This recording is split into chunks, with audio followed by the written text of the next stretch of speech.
is one of the most powerful emotions within the chess box of our minds. It's an intense and fiery energy which can be destructive to the extremist degrees.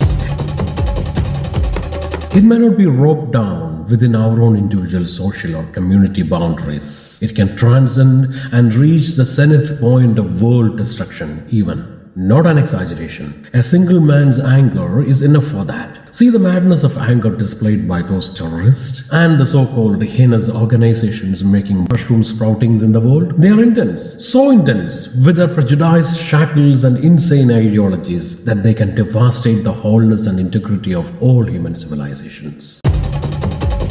Bickersome and quarrelsome nations on one side, idiotic ideologies on another side, ruthless religious fanaticism on the upper end, individual malice and rivalry here on the lower end. What a fantastic world we have created. What an astounding population of a bitter race we are. This brightly equipped, civilized, educated tribes of intellectual Homo sapiens, with all those proclaimed stupid stories of conquest and success. Where are we heading to? To an eternal stillness of this great revolving and throbbing globe? Maybe so, for sure. What is the key motivating negative force behind all this? Can we say it's all the devilish gimmicks by the blackish lord of the dark world? Where is that dark force living? Yes, it's all within us. It is a dynamic energy called anger. Anger generally comes out of three things, or three sources, or better to say, three reasons. First one, number one, anger sprouting out of frustrations, hopelessness, depression, failures, or wrongdoings. We are making an attempt to categorize the types of anger so as to conquer them, so as to have a conquest over their domains.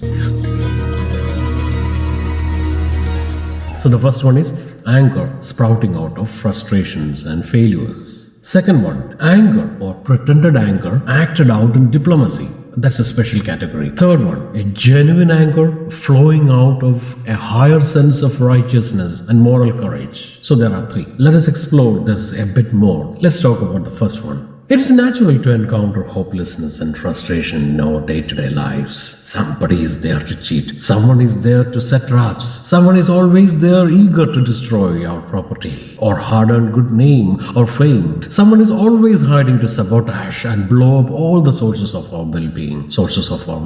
Well, this is not a maniac thinking. Don't overlook the facts around. Don't take things for granted. The brutal force of negativity is always there around us to finish the stock of our happiness.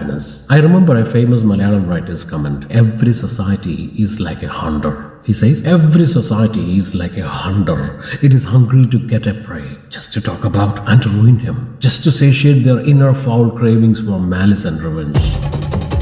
Another renowned author said, if you want enemies in this world, it's quite easy. What you need to do is just stand up and announce to the world that you are perfectly happy, that no forces can make you unhappy. The very moment many will jump up on their feet to ensure that you are not anymore happy. Ralph Waldo Emerson, an American writer, once commented, whenever an individual stands up to his ultimate freedom, all the brutal forces of the society will raise their heads to finish him. So the point is this. It's very natural to stumble upon such frustrating situations in our lives. Those moments will make us angry, really. But this type of anger is very negative in nature, as they may provoke us to revenge and stupid vengeance only. It's so stupid, I repeat, it is senseless, it's insane. Let us leave it in the street drains. The second type of anger, I describe it as diplomatic. As the name suggests, we resort to it on certain occasions. We know there is no truth or substance behind such anger, and everybody knows. The energy is just projected or poured out, but its source is empty. We may indulge in it, but it can take the better of us. It may erupt like a volcano just to frighten and to intimidate someone nearby. Though it may be triggered in diplomacy, sometimes it is like an overspeeding train losing its own track. Much calamity is waiting, and of course much repentance too. Just try to imagine the state of mind of a person after his angry session, just confused and injured only? No, there will be a deep wound within, which even forgetfulness may be reluctant to wash clean. The feeling that it was all a huge comic drama out of any any proportion will trigger another stream of lava, hot lava within. This is also as stupid as the first one. Throw it away nicely before this becomes our habit. Some parents do this to children. They know it is just as hollow as their own empty thoughts. And those smart little naughty children, the objects of anger, will laugh behind it too.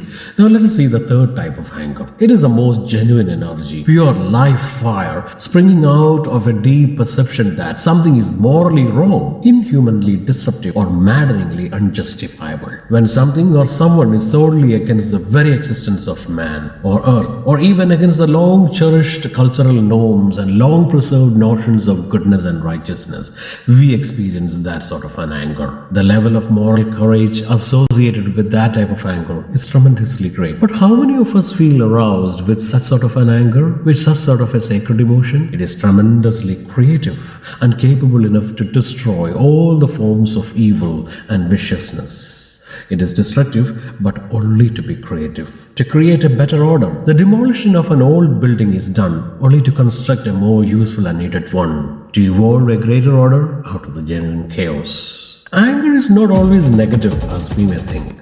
If the whole lot of population experience a deep sense of inertia, lethargy, and impotency to act against or even to speak against injustice and crimes, let us foresee the demise of all goodness in this world. Opposition to injustice is so integral to the preservation of human values. A state without opposition is bound to be corrupt. Remember the quote from Lord Acton, a British historian from 19th century. Power corrupts, he says. Power corrupts. Absolute power corrupts. Absolutely. Power corrupts. Absolute power corrupts. Absolutely. Don't you think that this insensitivity to crimes or wrongdoings, pains and pangs and other resultant inaction and passivity are the greatest curses of our times? So anger is needed very much. Angry individuals who are ready to rise above petty considerations of securing food and pension are the highest needs and necessities of the current times, a prerequisite, a sine qua non.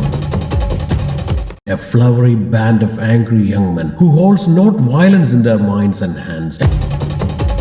A flowery band of angry young men who holds not violence in their minds and hands, like some of the avatars in Buddhist tradition, blessed with angry faces but hearts full of compassion, angry against the evil and compassion towards the mankind. Here it's quite appropriate to remember Albert Einstein's quote: "The world will not be destroyed by those who do evil, but by those who watch them without doing anything."